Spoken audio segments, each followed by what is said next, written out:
When does forging not involve fraud? When you're talking about metal. Many industrial machines contain steel parts that have to withstand great stress.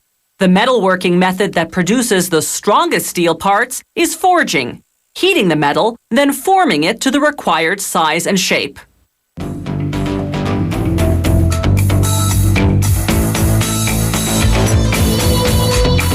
Steel forgings are made from scrap iron, pieces of used iron recovered from demolished buildings and old cars, as well as bits of new iron left over from the manufacture of iron products. Forge workers maneuver a gigantic magnet to lift 5 tons of scrap at a time until they've filled a 25-ton scrap bucket. The bucket empties 2 such loads into a fiery furnace whose temperature peaks at 1650 degrees Celsius. This is called an electric arc furnace because the heat's created by a strong electric current running in an arc between 3 electrodes. There are about 20 main grades and 100 subgrades of steel.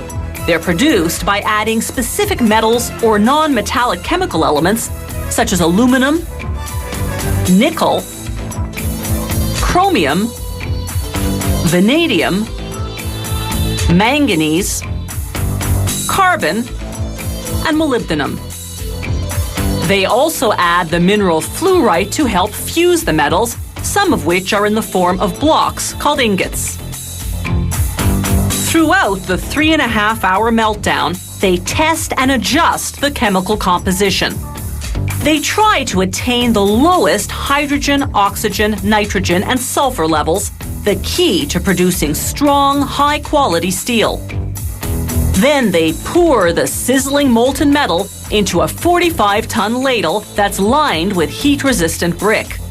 They add aluminum and lime to chemically counteract oxidization, rusting caused by air exposure. Now they cast an ingot, a block of steel that they'll shape into a forging.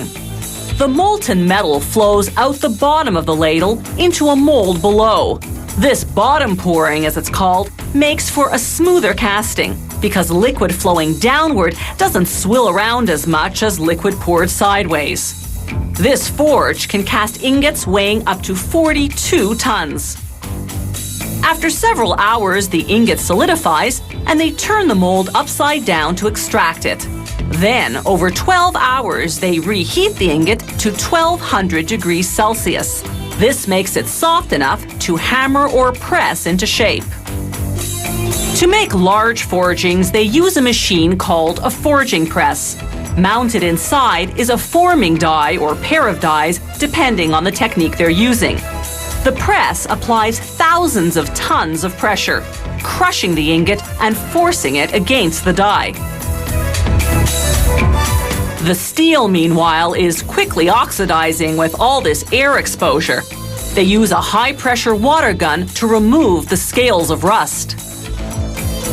An ingot often passes through a die several times, or through a series of dies arranged in sequence.